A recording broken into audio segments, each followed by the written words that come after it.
6 ते सकाळी दुसऱ्या दिवशी 8 तारखेपर्यंत एकदम ढगफुटी झाली साहेब. एकदम जोरदार पाऊस झाला. रात्री झाल्यामुळे जीवितहानी एकही झालेली नाही. पाळीव प्राणी किंवा जंगलातील प्राणी एकही गेलेलं नाही.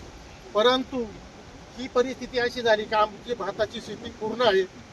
भाताच्या शेतीतलं रोप पण राहिलेलं नाही. हे समक्ष आता तुम्ही बघतात. दगड जागेवर राहिला नाही, माती जागेवर राहिलेली नाही. आमच्या पूर्ण फदालवाडी, उगलेवाडी, काही चिनोली जावा ही जी परिस्थिती आहे ही फार नदीला मिळाली तर हे 4-5 दरे आहेत आमचे वरचे. त्यांची पूर्ण परिस्थिती अशी झालेली आहे.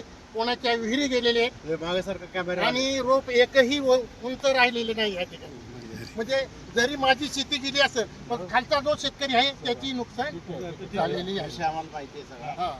आता याच्यात KWD आणि जिल्हा परिषद कोण आहे? Deputy engineer. जे डेप्टी इंजिनियर कोण परदेशी आहे का तुम्ही? हरवले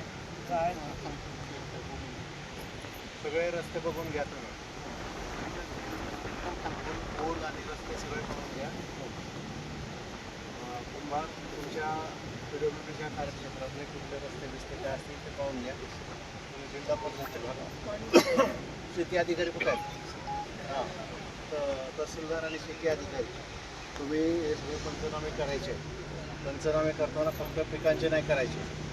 टाली गेलेले आहेत, शेती गेलेली आहे, बांध गेलेले आहे. वेळप्रसंगी माती आणून टाकावी लागेल. जेवढ्या नुकसानी झाल्या त्या सगळ्या नुकसानीचे पंचनामे तुम्ही करायचे. लाईटचा काही प्रॉब्लेम झाला का? लाईट आहे साहेब, परंतु पूल आहे ना हा बघा पलीकडचा संपर्क आहे. हे लिहून घेतलं. एकदाच सांगायचं फक्त ते लिहून घेणार आणि लवकर शेवटच्या गावापर्यंत जायचं. करणार ना मी नुकतंच पाहायला आलोय का? हा, काय पूल वाहतूक बंद झाली का? बंद झाली. 2च फूट राहिले साहेब. नॉन प्लॅन रस्ता आहे. त्याला आता जनसुविधामधून वगैरे पैसे देऊन आपण आणि तात्पुरतं आपण झाले. कलेक्टरशी बोललो. तुम्ही फक्त माती करा.